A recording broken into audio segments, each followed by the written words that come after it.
Greetings! The next discussion is about the largest religion in the world. We present here Shintoism, or in Japanese, Kami no Michi. Etymologically speaking, Shinto was derived from the Chinese term Shen and Tao, or simply Shin and To, which overall translate to the way of the gods. And the gods here are referred as Kami. Kami is believed to be more complex sacred spirits or divine energies that exist in an ample quantity and in earthly forms as well as concepts. To elaborate, Shintoism's central belief is animistic, wherein all entities and elements in this world are regarded to have souls and supernatural powers. Furthermore, Shintoism depicts appreciation to the ancestors in nature. Looking back to its history, Shintoism possesses lesser religious characteristics since it doesn't have an official founder in scriptures.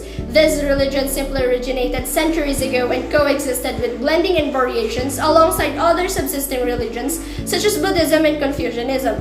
Balanced with this, many scholars suppose that Shintoism is more of an aspect of life rather than just a religion, considering that its lifeblood is on rituals. Thus, most Japanese are accepted as a Shintoist and Buddhist at the same time. Nonetheless, Shintoism has evidently swayed businesses in terms of ethics through its incorporated values. Given that Shintoism idealizes that everything has a soul, also called as numen in Japanese, devotees' perceptions on the essence of objects turn exceptional, resulting for them to bring higher importance unto everything. Likewise, in business matters, employees as well as employers are expected to value their work, wherein they dedicate such concentration in accomplishing tasks. This concentration involves concepts that are somehow similar to Buddhism, such as self-control, where personal emotions are professionally concealed, and self-discipline, where adverse temptations are mindfully countered. Upon doing this so, they become one step closer to Shintoism's major goal, which is to be in touch with Kami, or to unify with the great life force. Besides, as they continue to apply this, workers tend to value more the process over the result of the work. In reality, this is one of the causations that prompted Japanese businesses to have its human resources to perform beyond 8 hours of working time without being paid X, and with reduced time offs. Taking a leave as well as bringing home works are also frowned in Japanese workplace, as laborers' amount of spent working time indicates their focus level on work, as well as it becomes the basis of a good work. Moving on, another value under Shintoism which influences businesses is the superiority of groups. This implies to be the one with the soul of the universe, team-oriented must be achieved. Engaging to individualistic approaches will not connect anything for the reason that it is believed to be an inadequate factor to equally relate to the South life force.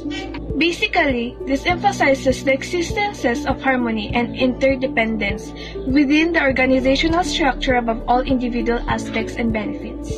Businesses are expected to engross more in collectivism for the conviction that working closely together can better yield merits and returns, which is opposite to the principle of the Western countries, since they are highly driven to individualism.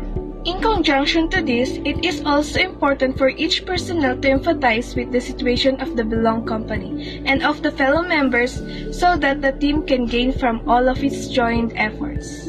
One way that has been heavily practiced in Japan to ensure a firm's harmony is with the authority conception, where respect to elderly and deference to seniority are involved.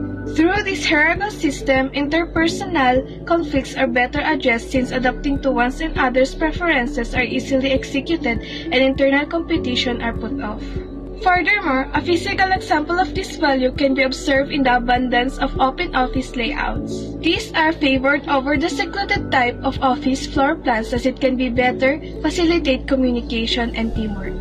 Subsequently, since Japanese businesses highlight group works where various groups flourish, there are 4 circles or concentric rings of business relationships. Each circle then attributes distinct ethics or moral practices. To begin, the first circle is known as the family ring, which includes closely related business partners. Followed by this is the second circle, the fellow ring, which is on the other hand consists of cross-shareholding corporations, steady customers, banks, and fellow traders.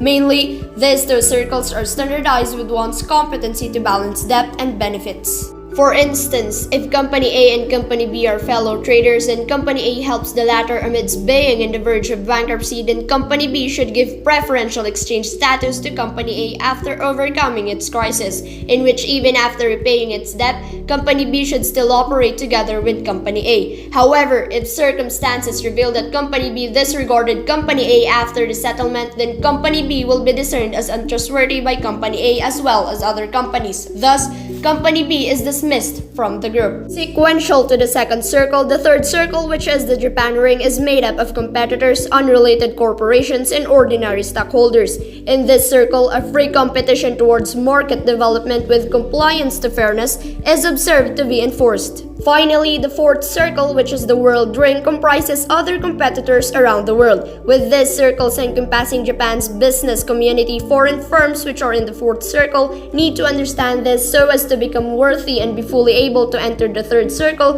moreover be a part of the fellow ring, making these real members of the said community. All in all, developing and retaining of business relationships are paramount in Japan, and the four circles guide organizations in conducting commerce and long-term dealings. This is as well the reason why negotiations and decision-making of Japanese businessmen are slow-paced. They are more of a relationship-oriented than deal-oriented. Seeing that Shintoism entwines the concentration on work and the significance of groups in Japanese businesses, the perception or attitude of Japanese people apropos their work has once again become distinct, wherein works are not merely works. Instead of highlighting the proficiencies, each works hold the welfare of the community he or she belongs to is greater prioritized. Because kami is everywhere, nature should be respected, so in doing businesses, related action should be taken with the consideration that humans and kami can properly co-occur in order to generate positive outcomes. This belief is very unlike the North American and North European views, which manifest people controlling nature to their own advantage. In the same degree, the company name is as well more meaningful than the job title.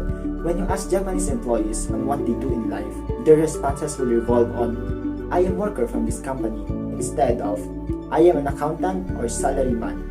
That is all for the discussion about Shintoism. Thank you. For questions, please do ask.